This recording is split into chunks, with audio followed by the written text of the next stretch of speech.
En el invierno del 1954 a.C., una mentira aniquiló a 2 legiones romanas. No fue la fuerza de las armas, sino una promesa de salvoconducto de un aliado galo lo que llevó a casi 10.000 soldados veteranos a una masacre. ¿Cómo pudo un solo hombre, Ambiorix, con el poder de la palabra, orquestar uno de los mayores desastres militares de Julio César en la Galia y luego desaparecer de la historia sin dejar rastro? La respuesta yace en la nieve, la ambición y la sangre de aquel invierno, cuando el genio estratégico de Roma fue cegado por la arrogancia y la desesperación de un pueblo que se negaba a ser subyugado. La historia comienza no en un campo de batalla, sino en el corazón de una decisión aparentemente lógica, una elección que, sin que nadie lo supiera, encendería la chispa de una de las rebeliones más astutas y sangrientas que la República jamás enfrentaría. Todo comenzó con la ausencia de Cayo Julio César. El procónsul, cuya presencia en la Galia era tan imponente como el estandarte del águila de sus legiones, había cruzado el canal hacia la mítica y neblinosa Britania. Su ambición era insaciable, siempre buscando nuevos horizontes que conquistar, nuevos laureles para añadir a su creciente leyenda en Roma. Pero mientras sus ojos estaban fijos en los acantilados blancos de Dover, a sus espaldas, la Galia, una tierra que él consideraba mayormente pacificada, ardía en un fuego lento y silencioso. Las tribus, aunque nominalmente sometidas al yugo romano, nunca habían olvidado su identidad. Sus druidas todavía practicaban los ritos antiguos en los claros secretos de los bosques. Sus jefes aún recordaban los días en que eran dueños de sus tierras, y el pueblo susurraba con creciente resentimiento sobre la carga de los impuestos romanos y la explotación descarada de sus recursos. La paz romana era una fina capa de hielo sobre un río de descontento que corría con fuerza por debajo. En ese ambiente cargado se celebraban reuniones clandestinas.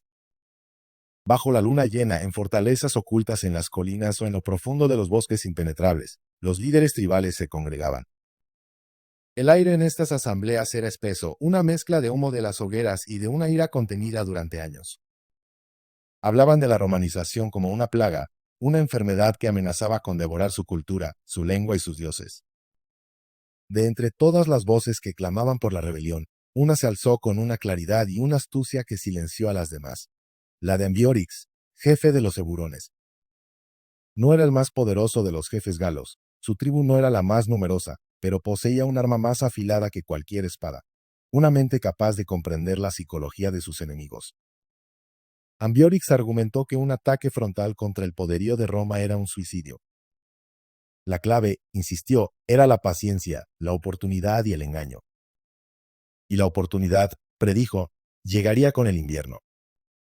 César, al regresar de su segunda y poco concluyente expedición a Britania, encontró una Galia tensa por una mala cosecha. El grano era escaso, y la logística para alimentar a su ejército de 8 legiones, unos 40.000 hombres, durante el largo invierno se convirtió en su principal preocupación. Fue entonces cuando tomó la decisión estratégica que Ambiorix había estado esperando. En lugar de concentrar sus fuerzas en uno o dos grandes campamentos, César optó por dispersar sus legiones en cuarteles de invierno por todo el norte de la Galia, distribuyendo así la carga logística entre las diferentes tribus. Cada legión, junto con sus tropas auxiliares, se establecería en el territorio de una tribu específica, garantizando el suministro y manteniendo una presencia disuasoria. Desde un punto de vista logístico, la decisión era impecable. Desde un punto de vista estratégico, sin que César lo supiera, era un error catastrófico, pues dejaba a sus legiones aisladas y vulnerables, como lobos solitarios lejos de la manada. Una de estas unidades, compuesta por la legión exilica y 5 cohortes adicionales, un contingente de más de 8.000 hombres, fue asignada al mando conjunto de 2 legados, Quinto Titurio Sabino y Lucio Aurunculeo Cota.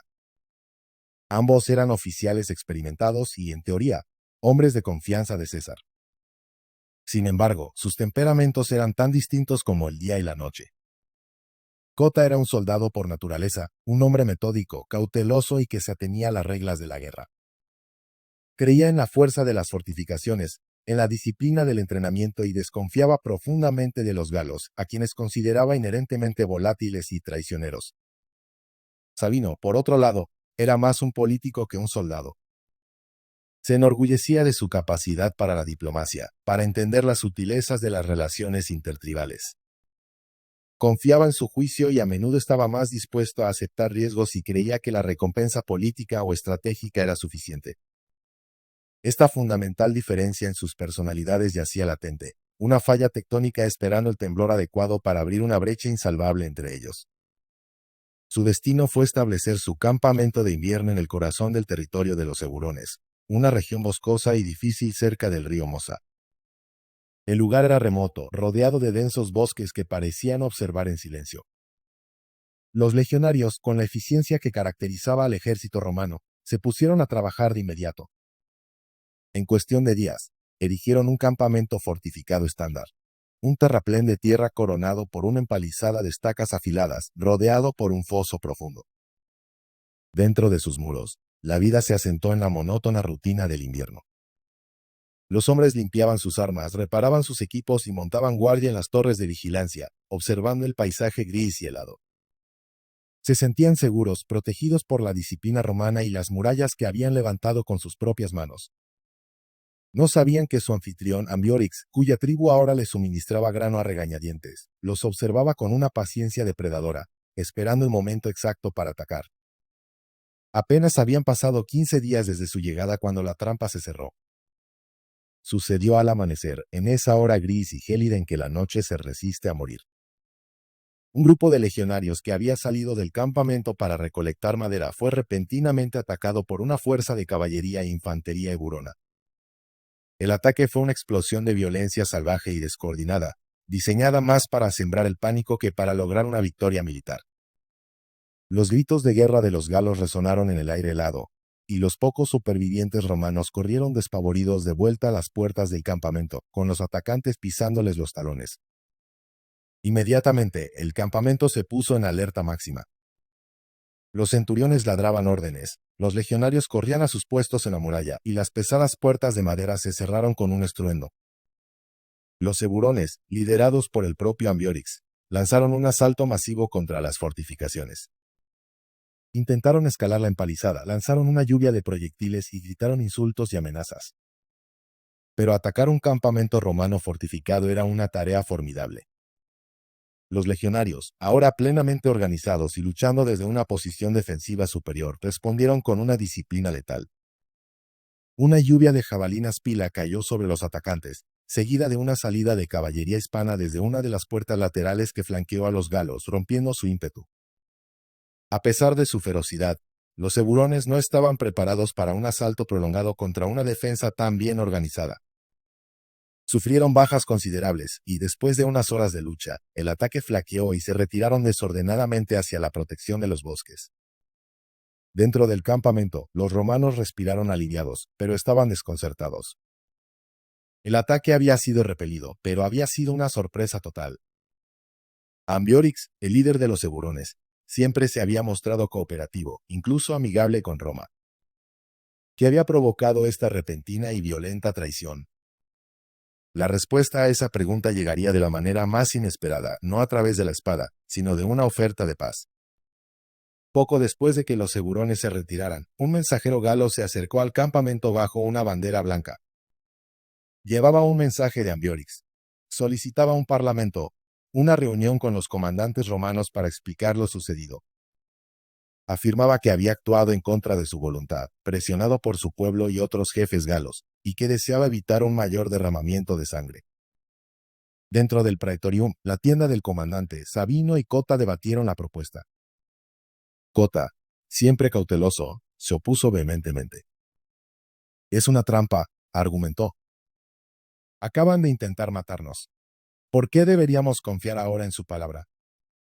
Debemos permanecer dentro de nuestras murallas y esperar órdenes de César o de Labieno, cuyo campamento es el más cercano. Sabino, sin embargo, vio una oportunidad. Cota, la prudencia es una virtud, pero la parálisis es un vicio.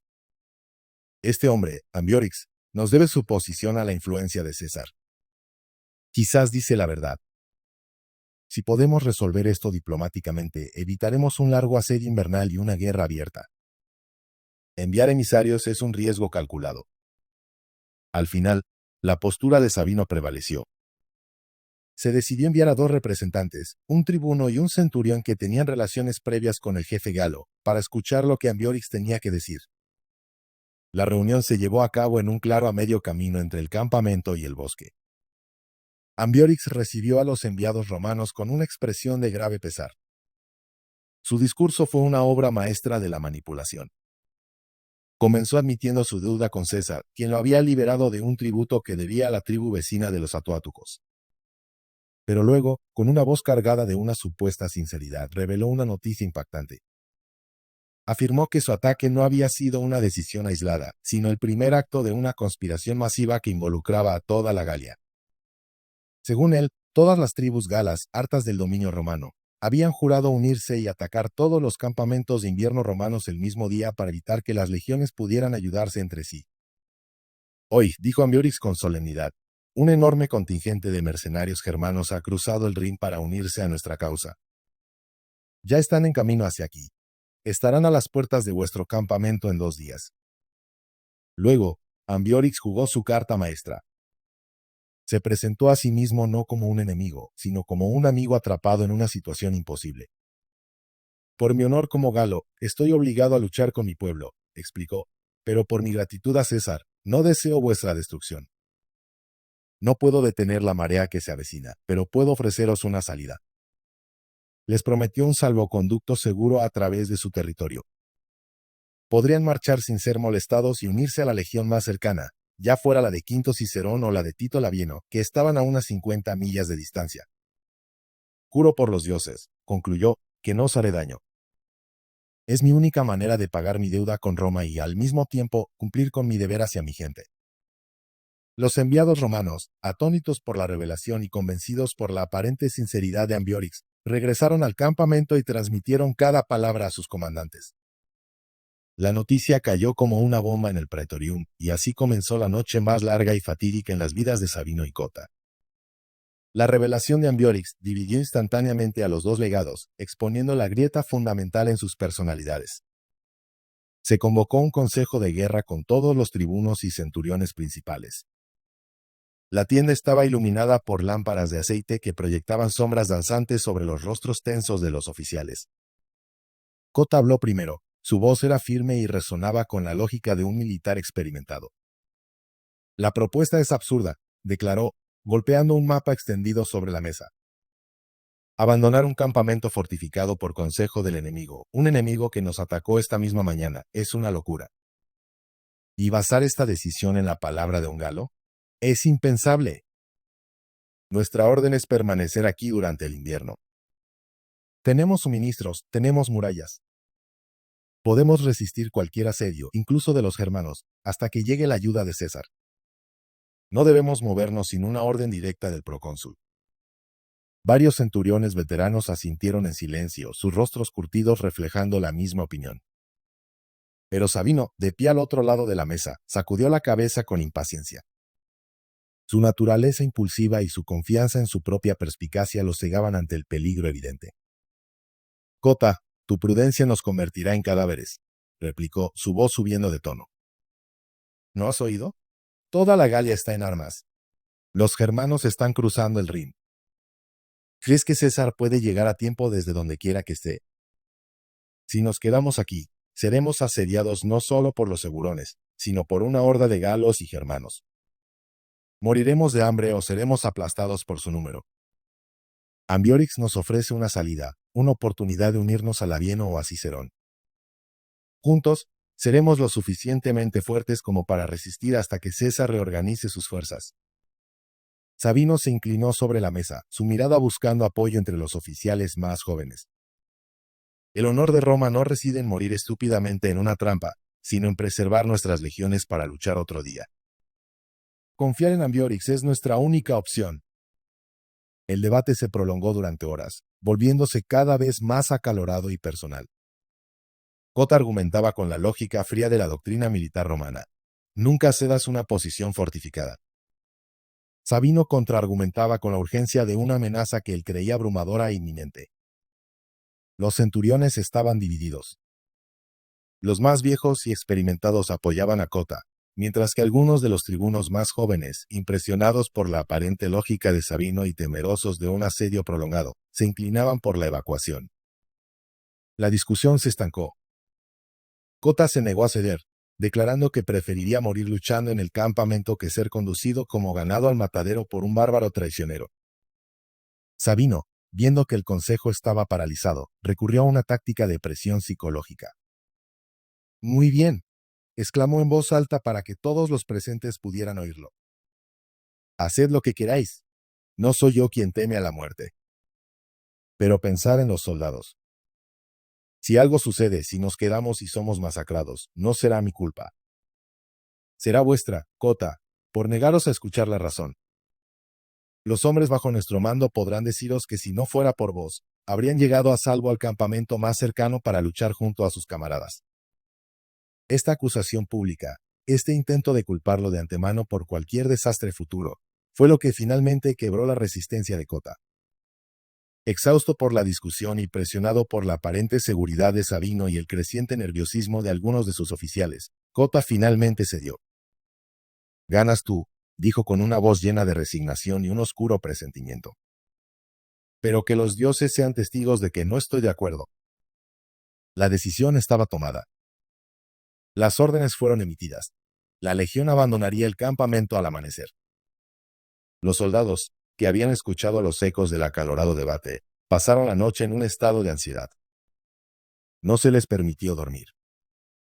Pasaron las horas empacando sus pertenencias, decidiendo con angustia qué llevar y qué dejar atrás. El ruido sordo de los preparativos llenó el campamento, un presagio del caos que se avecinaba. Cada hombre sentía en sus huesos que algo estaba terriblemente mal, pero las órdenes eran las órdenes. Al primer rayo de luz, las puertas del campamento se abrieron y la larga columna de legionarios, más parecida a un cortejo fúnebre que a una unidad de combate, comenzó su marcha hacia el desastre. Ambiorix, por supuesto, había mentido sobre todo. No había una conspiración a nivel de toda la Galia, y los germanos no estaban cruzando el Rin. Todo había sido un elaborado ardid psicológico para sacar a los romanos de su fortaleza. Mientras los legionarios marchaban, los guerreros de Ambiorix, junto con contingentes de otras tribus vecinas atraídas por la promesa de botín, los observaban desde las sombras de los bosques, moviéndose en paralelo a ellos, esperando el lugar perfecto para la emboscada. La columna romana se extendía por más de 2 millas. Marchaban en orden de viaje, no en formación de batalla, con una larga caravana de bagaje que ralentizaba su avance y los hacía aún más vulnerables. Sabino, cabalgando cerca de la vanguardia, se sentía reivindicado, señalando a Cota el silencio y la aparente paz del campo. Cota, sin embargo, permanecía sombrío y alerta, su mano nunca lejos de la empuñadura de su gladio, escudriñando los árboles con una creciente sensación de pavor. Habían avanzado unas pocas millas cuando la ruta los condujo a un gran valle, largo y profundo, con laderas empinadas y boscosas a ambos lados. Era una trampa natural, un lugar donde una fuerza pequeña podía inmovilizar a una mucho más grande.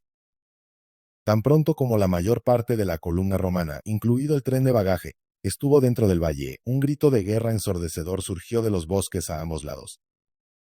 De repente, las laderas cobraron vida con miles de guerreros galos que salieron de su escondite. Simultáneamente, otras fuerzas galas que se habían ocultado detrás de ellos bloquearon la entrada y la salida del valle, sellando la trampa.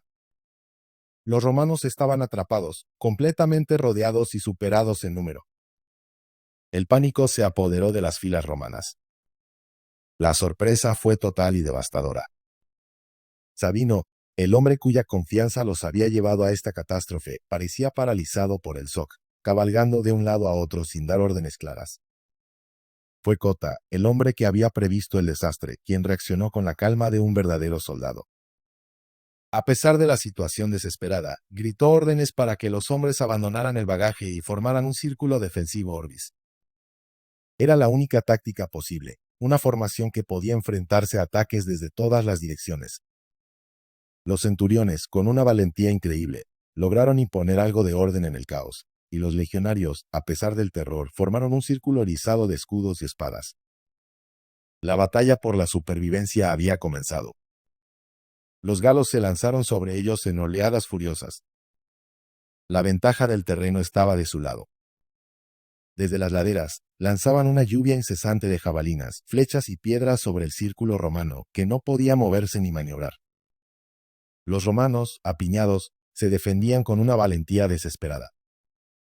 Sus pilas volaban hacia las masas de atacantes, y sus gladios cortaban y apuñalaban a cualquiera que se atreviera a acercarse demasiado. Cota estaba en todas partes, luchando en primera línea, animando a sus hombres, su rostro cubierto de sudor y sangre. Durante una de las cargas, fue herido en la cara por una piedra de honda, pero se negó a retirarse. Sabino, por su parte, al ver la carnicería y darse cuenta de la magnitud de su error, perdió toda esperanza. La batalla se prolongó durante horas, una brutal lucha de desgaste.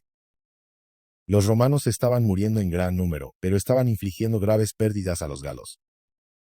Ambiorix, viendo que un asalto directo era demasiado costoso, ordenó a sus hombres que retrocedieran y simplemente rodearan a los romanos, lanzando proyectiles desde la distancia. La táctica era cruelmente efectiva.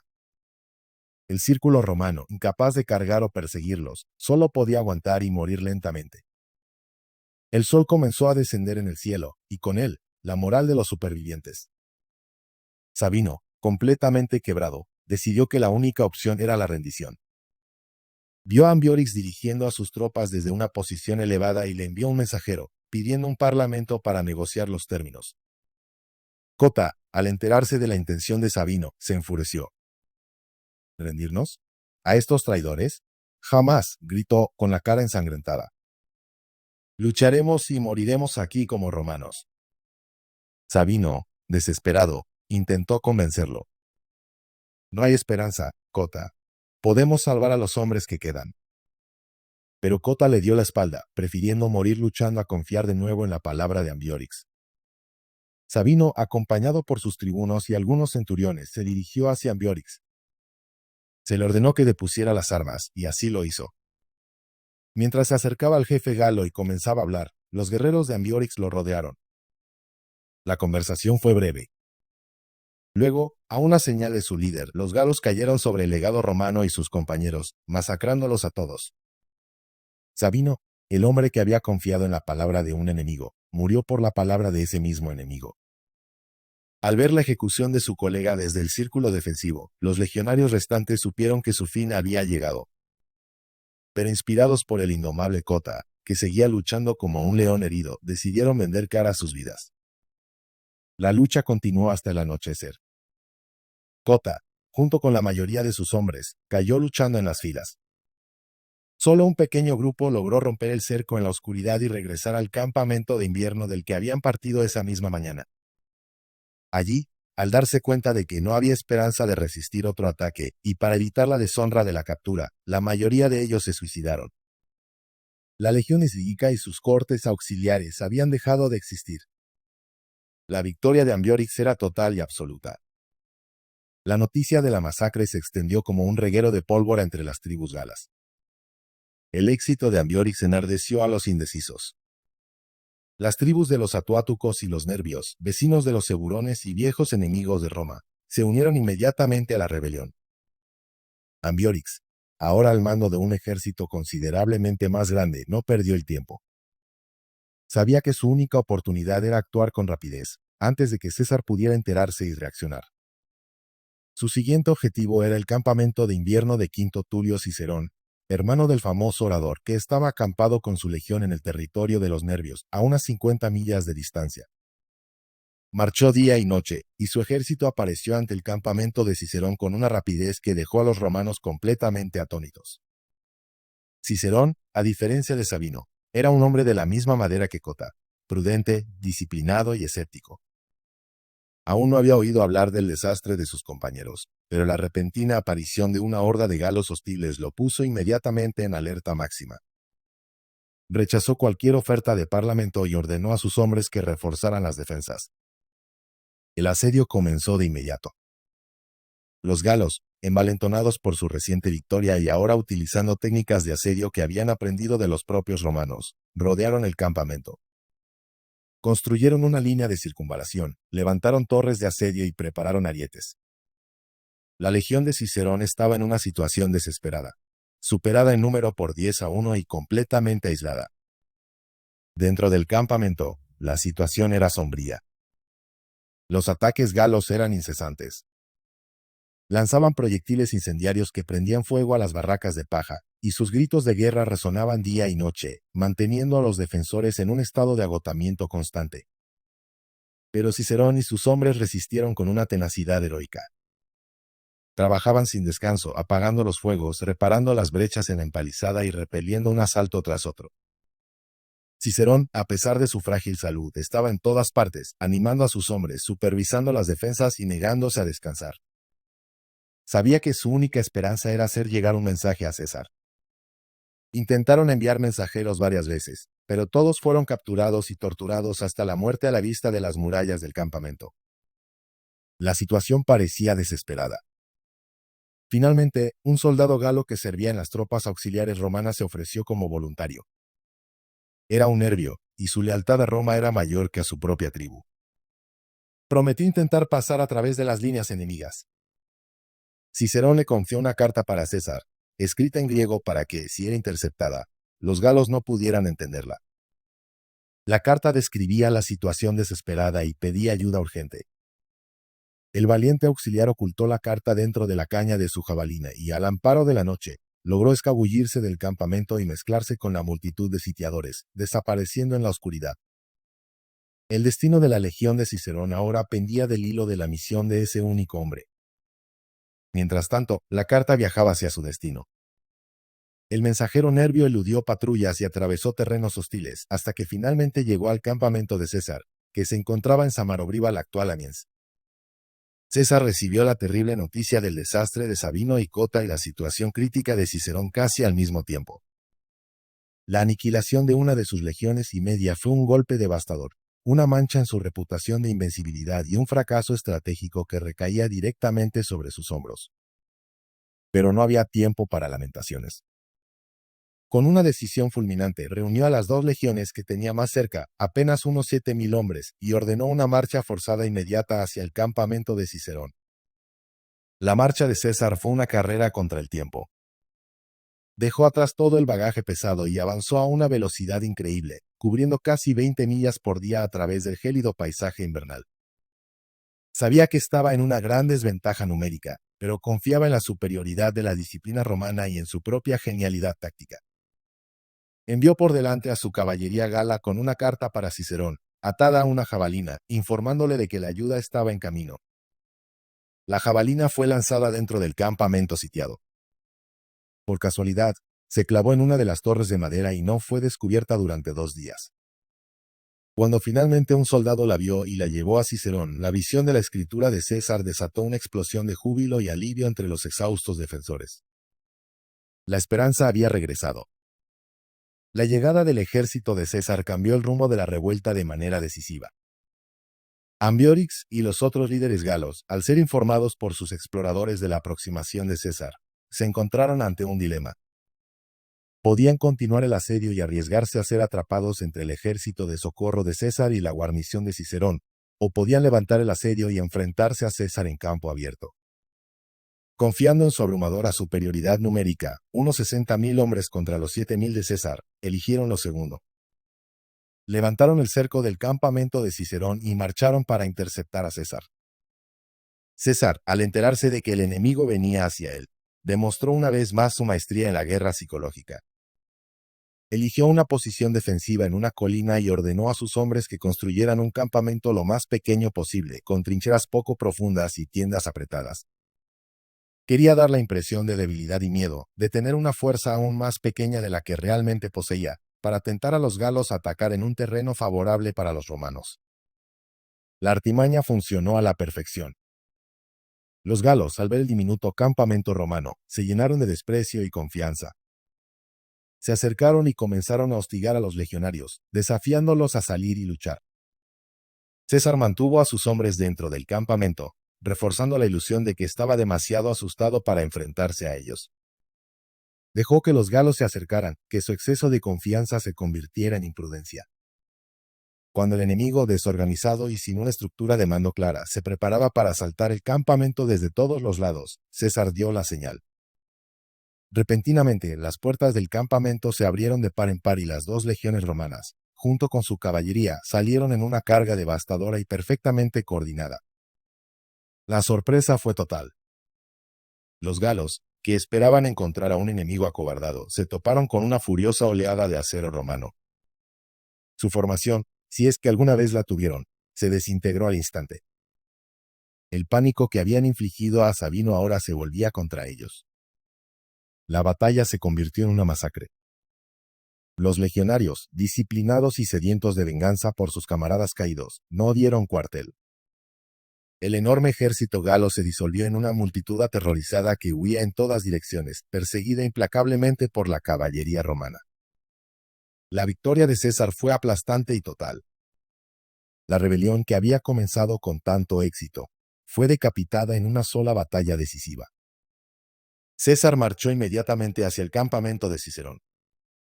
Al llegar, fue recibido como un salvador. Los defensores, demacrados y exhaustos pero exultantes, aclamaron a César y a sus hombres. César inspeccionó el campamento y elogió a Cicerón y a su legión por su increíble valor y resistencia. Se dice que, al revisar las filas de los supervivientes, descubrió que menos de 1 de cada 10 hombres había salido ileso del asedio. La liberación del campamento fue una victoria estratégica y moral, demostrando que, incluso dividido y sorprendido, el poder de Roma, bajo el liderazgo adecuado, era imparable. La revuelta de Ambiorix había sido sofocada, pero las consecuencias perduraron. Aunque César había ganado, el hecho de que la rebelión hubiera ocurrido y hubiera tenido tanto éxito inicial fue un duro golpe para su prestigio y su afirmación de que la Galia estaba pacificada. Demostró que la resistencia gala era profunda y que se necesitaría mucho más que unas pocas victorias para doblegar su espíritu. Los destinos de los líderes de la revuelta fueron variados, pero ninguno fue capturado para ser exhibido en el triunfo de César en Roma. Catibolco, el anciano colíder de los Eburones, demasiado viejo y enfermo para huir, se quitó la vida.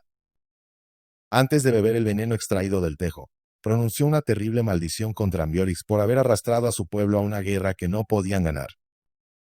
Ambiorix, el genio astuto detrás de toda la operación, logró escapar. Con un pequeño grupo de seguidores leales, cruzó el río Rin y se adentró en las vastas y desconocidas tierras de Germania, desapareciendo para siempre de los anales de la historia. Se convirtió en un fantasma, un recordatorio constante para César de la fragilidad de su conquista. La chispa que él había encendido no se extinguió del todo. Simplemente quedó latente, esperando a que un nuevo líder, aún más grande, la avivara hasta convertirla en un incendio que abarcaría toda la Galia. Un joven jefe de los arvernos llamado Vercingetorix.